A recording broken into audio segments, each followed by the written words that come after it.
Hello ವೀಕ್ಷಕರೇ, ಗ್ರಹಗತಿಗಳೆಲ್ಲ ನಿಜವಾಗ್ಲೂ work ಆಗುತ್ತಾ, ಅಥವಾ ಈ ರಾಶಿ ನಕ್ಷತ್ರ ಇದೆಲ್ಲ ಯಾವ ಬೇಸಿಸ್ ಮೇಲೆ ಕೆಲಸ ಮಾಡ್ತವೆ ಅಂತ ನೀವು ಯೋಚನೆ ಮಾಡಿರ್ಬೋದಲ್ವಾ?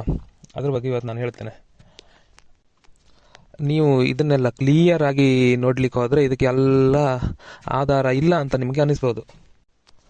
ಬಟ್ ಕೆಲವೊಮ್ಮೆ ನಿಮಗೆ ಅದು ಆಗ್ತಾ ಇದೆಯಲ್ಲ ನಮ್ಮ ಲೈಫಲ್ಲಿ ನಿಜವಾಗಿ ಅಂತಲೂ ಅನ್ನಿಸ್ಬೋದು.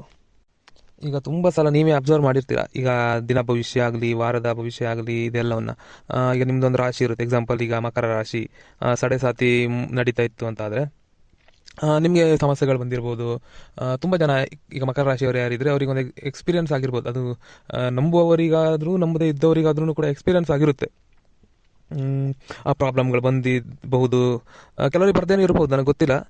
ಬಟ್ ನಿಮ್ಮ ಎಕ್ಸ್ಪೀರಿಯನ್ಸ್ ಮೇಲೆ ನಿಮಗೆ ಕೆಲವೊಮ್ಮೆ ಅನಿಸುತ್ತೆ, ಓ ಇದೆಲ್ಲ ನಿಜ ಅನಿಸುತ್ತೆ, ಹೌದು ಸಡೆ ಸಾತಿ ನಿಜವಾಗಿಯೂ ನಡೀತಾ ಇತ್ತು. ನೀವು ಇದನ್ನು ನಂಬ್ತೀರಾ? ಈಗ ಎಷ್ಟೋ ನೆಕ್ಸ್ಟ್ ವರ್ಷದ್ದಾಗಲಿ ಅದ್ರ ಮುಂದಿನ ವರ್ಷದ್ದಾಗಲಿ ಅದು ಏನು ಸೂರ್ಯಗ್ರಹಣ, ಚಂದ್ರಗ್ರಹಣ, ಈ ಅಮಾವಾಸ್ಯೆ, ಹುಣ್ಣಿಮೆ ಎಲ್ಲ ಯಾವತ್ತು ಬರ್ತದೆ ಅಂತ ನಮ್ಮ ಪಂಚಾಂಗದಲ್ಲಿ ಇವತ್ತೇ ಬರೆದಿಟ್ಟಿರ್ತಾರೆ. ಅದನ್ನು ನೀವು ನಂಬ್ತೀರಾ? ಇದೆಲ್ಲ ಉಂಟಲ್ಲಿ ಪಂಚಾಂಗ ಅಂತ ಒಂದು ಏನಿದೆ ನೋಡಿ, ಅದು ತುಂಬ ಜಡ್ಜ್ಮೆಂಟ್ ಮಾಡಿ ಬರೆದಿರುವಂಥದ್ದು. ಅದು ಆ ಸಮಯಕ್ಕೇ ಅದಾಗೋದು. ಅದನ್ನು ನೀವು ನಂಬಲೇಬೇಕು. ಆ್ಯಕ್ಚುಲಿ ಪಂಚಾಂಗ ಏನಿದೆ ನೋಡಿ, ಅದು 100% ಅದು ಇವರು ಬರೆದಿಟ್ಟಿರ್ತಾರೆ ಅದನ್ನ. ಅದು ತುಂಬ ಒಂದು ಗ್ರೇಟ್ ಸೈನ್ಸ್. ಅದು ನಮ್ಮ ಭಾರತದಲ್ಲ, ಭಾರತ ಯಾವತ್ತಿದ್ರೂ ಗ್ರೇಟ್ ಬಿಡಿ. ಅದಕ್ಕೆ ಭಾರತವನ್ನು ಪುಣ್ಯಭೂಮಿ, ಕರ್ಮಭೂಮಿ ಅಂತ ಹೇಳೋದು. ಯಾಕಂದರೆ ಮೊದಲಿಂದನೂ ಹಾಗೆ ಭಾರತದಲ್ಲಿ ನಡೆದಷ್ಟು ಅನ್ವೇಷಣೆ ಎಲ್ಲಿ ನಡೀಲಿಕ್ಕಿಲ್ಲ. ನಾವೇನೀಗ ಇವರು ಸನ್ಯಾಸಿ ಇಲ್ಲ, ಋಷಿಮುನಿಗಳಂತ ಏನು ಕರಿತೇವೆ ನೋಡಿ, ಅವರೆಲ್ಲ ಆ್ಯಕ್ಚುಲಿ ಸೈಂಟಿಸ್ಟ್ ಆಗಿದ್ದಿದ್ದು ಆವಾಗ.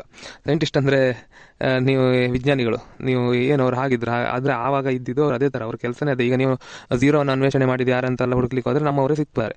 ಆಮೇಲೆ ತುಂಬ ಎಲ್ಲ ಅನ್ವೇಷಣೆ ಮಾಡಿದ್ರು ನಮ್ಮಲ್ಲೇ ಸಿಗ್ತಾರೆ ನಿಮಗೆ. ಬಟ್ ಅದೆಲ್ಲ ತುಂಬ ಹಳೆಯದಾಗಿರೋದ್ರಿಂದ ಅದಕ್ಕೆ ಎಲ್ಲ ಪುರಾವೆ ಎಲ್ಲ ಈಗ ನಮ್ಮಲ್ಲಿ ಎಷ್ಟು ಸಿಗ್ತಾ ಇಲ್ಲ, ಯಾರೇನು ಅಂತ ಹೇಳಿ. ಬಟ್ ಆಧ್ಯಾತ್ಮದ ವಿಷಯದಲ್ಲಾಗಲಿ, ಗ್ರಹಗತಿಗಳ ವಿಷಯದಲ್ಲಾಗಲಿ, ಇದೆಲ್ಲ ತುಂಬ ಮೊದಲೇ ನಮ್ಮಲ್ಲಿ ಕಂಡುಹಿಡಿದಿದ್ದಾರೆ. ಅದೆಲ್ಲವನ್ನು ನಮ್ಮಲ್ಲೇ ಅನ್ವೇಷಣೆ ಆಗಿದೆ. ಅದೆಲ್ಲ ಸಹ ತುಂಬ ಸ್ಟಡಿ ಆಗಿದೆ. ಈ ಭಾರತದಲ್ಲಿ ತುಂಬ ಸ್ಟಡಿ ಆಗಿದೆ ಇದ್ರ ಬಗ್ಗೆ. ಅದಕ್ಕೆ ನಮ್ಮ ಭಾರತ ಯಾವತ್ತಿದ್ರೂ ಗ್ರೇಟ್ ಅಂತ ನಾವು ಹೇಳೋದು. ಅದೇ ಥರ ಪಂಚಾಂಗ ಸಹ ಹಾಗೆ, ಅದು ತುಂಬ ಕ್ಯಾಲ್ಕುಲೇಷನ್ ಆಗಿ ಮಾಡುವಂಥದ್ದು. ಅದೆಲ್ಲ ನಿಜ ಇರ್ತದೆ. ಈಗ ನೀವು ಇದನ್ನು ನಂಬ್ತೀರಾ? ಈಗ ನದಿ ತೀರದಲ್ಲಿರುವವರಾದರೆ ಗೊತ್ತಾಗ್ತದೆ, ಸಮುದ್ರ ನದಿ ತೀರದಲ್ಲಿರುವವರಾದರೆ ಈ ಉಬ್ಬರ ಇಳಿತ ಅಂತ ಹೇಳ್ತಾರೆ. ಅದು ಗುರುತ್ವಾಕರ್ಷಣ ಬಲದ ಮೇಲೆ ಆಧಾರದಿಂದ ಇರುವುದು. ಆ್ಯಕ್ಚುಲಿ ಚಂದ್ರ ಮತ್ತು ಚಂದ್ರಭೂಮಿಗೆ ಹತ್ತಿರ ಬಂದಾಗ ಹೀಗಾಗ್ತದೆ, ಉಬ್ಬರ ಇಳಿತ ಆ ಥರ ಎಲ್ಲ ಬರ್ತದೆ. ಅದು ಆ್ಯಕ್ಚುಲಿ ಅದು 100% ಆಗ್ತದೆ. ಉಬ್ಬರ ಇಳಿತ ನೀವು ಗೊತ್ತಿರ್ಬೋದು, ಯಾರಿಗೆ ಹತ್ತಿರ ಇರೋರಿಗೆ ಗೊತ್ತಿರ್ತದೆ, ಸಮುದ್ರದ ಹತ್ತಿರ ಇರೋರಿಗೆಲ್ಲ. ಅದು ಹೇಗೆ ಆಗ್ತದೆ? ಗುರುತ್ವಾಕರ್ಷಣ ಬಲದಿಂದ ಹೇಗೆ ನೀರಿನಲ್ಲಿ ಮೇಲೆ ಕೆಳಗೆ ಆಗ್ತದೆ, ಅದೇ ಥರ ನಮ್ಮ ಮನುಷ್ಯನ ಬ್ಲಡ್ ಅಂದರೆ ಮನುಷ್ಯನ ಬಾಡಿಯೊಳಗೆ ಇರುವುದು 70% ನೀರು. ನಿಮ್ಗೆ ಗೊತ್ತಿದೆ ಇದು.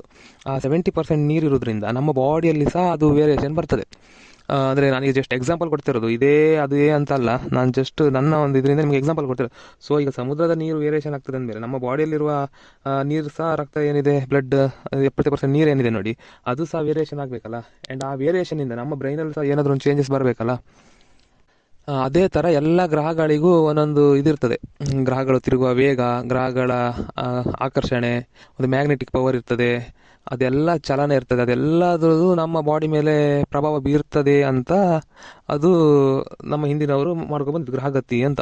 ಈಗ ಒಂದು ಮಗು ಹುಟ್ಟಿದ ಕೂಡಲೇ ಅದಕ್ಕೆ ಜಾತಕವನ್ನು ಮಾಡ್ತಾರೆ, ಯಾವ ಟೈಮಿನಲ್ಲಿ ಹುಟ್ಟಿದಂತ. ಆ ನಿರ್ಧಾರದ ಮೇಲೆ ಒಂದು ಪ್ರೆಡಿಕ್ಷನ್ ಅದು. ಈಗ 100% ಫುಲ್ ಅಕ್ಯುರೇಸಿ ಅಂತ ಅದು ಹೇಳಲಿಕ್ಕೆ ಆಗೋದಿಲ್ಲ. ಒಂದು ಮಾನವನ ಒಂದು ಪ್ರೆಡಿಕ್ಷನ್ ಅಷ್ಟೇ ಅದು. ಈ ಗ್ರಹಗತಿ ಎಲ್ಲಿ ಹುಟ್ಟಿದವ್ರದ್ದು ಈ ಥರ ಇರ್ತದೆ ಅಂತ. ಅದು ಹಾಗೇ ಆಗ್ತದೆ ಅಂತ ಏನಿಲ್ಲ. ಆಗ್ಲೂಬಹುದು, ಆಗದೇ ಇರ್ಬೋದು. ಈಗ ಆಗದೆ ಇದ್ದವ್ರದ್ದು ಎಕ್ಸಾಂಪಲ್ ಸಿಗ್ಬೋದು ನಿಮಗೆ. ಬಟ್ ಅದು ಒಂದು ಮನುಷ್ಯ ಮಾಡಿಟ್ಟಿರೋದು. ಗೊತ್ತಿದೆ, ಎಲ್ಲದು ಹಾಗೇ ಆಗ್ಬೇಕಂತ ಏನಿಲ್ಲ. ಈಗ ಹಾಲು ಕೂಡ ವೈಟ್ ಇರಬೇಕಂತ ಇಲ್ಲ, ಗೊತ್ತಾಯ್ತಾ ಅಂತ ಹೇಳಿದರೆ. ಸ್ವಲ್ಪ ಕುದಿಸಿದ ಮೇಲೆ ಕಲರ್ ಚೇಂಜ್ ಬರ್ಬೋದು, ಎಲ್ಲದು ಅದೇ ನಾವು ಎನ್ಕೊಂಡಂಗೆ ಆಗೋದಿಲ್ಲ. ಬಟ್ ನಾವೊಂದು ಹೇಳ್ತೀವಿ ಹಾಲು ಬಿಳಿ ಇದೆ ಅಂತ. ಹಾಗೆ ಅದೇ ಥರ ಇದು ಅಷ್ಟೇ, ಎಲ್ಲ ಪರ್ಫೆಕ್ಟ್ ಅಂತ ನಾನು ಹೇಳ್ತಾ ಇಲ್ಲ. ಬಟ್ ನಂಬುವವರಿಗೆ ಅದು ಆಗಾಗ್ತದೆ, ವರ್ಕ್ ಆಗ್ತದೆ. ಆಗ ಅನುಭವ ಬಂದು ನಂಬುವವರು ಇದ್ದಾರೆ, ವರ್ಕ್ ಆಗಲಿಲ್ಲ ಅಂತ ನಂಬುದು ಬಿಟ್ಟವರು ಇದ್ದಾರೆ. ಬಟ್ ನನ್ನ ಅನಿಸಿಕೆ ಅದು ಕೆಲವೊಮ್ಮೆ ಅದು ಆಗ್ತದೆ. ಬಟ್ ನಾವು ಅದೇನು ಹೇಳ್ತೇವೆ, ಶನಿ ಗ್ರಹ ಬಂತು ಅಂತ ಹೇಳಿದ ಕೂಡಲೇ ಅದು ಪ್ರಾಬ್ಲಮ್ ಸ್ಟಾರ್ಟ್ ಅಲ್ಲ. ಆ್ಯಕ್ಚುಲಿ ಈಗ ನೀವು ಶನಿ ಬಗ್ಗೆ ಮಾತಾಡ್ಲಿಕ್ಕೆ ಹೋದರೆ ಅದು ನಮ್ಮ ಕರ್ಮಗಳನ್ನು ನೀಡುವಾತ ಅಂತ ಹೇಳ್ತಾರೆ ಈಗ.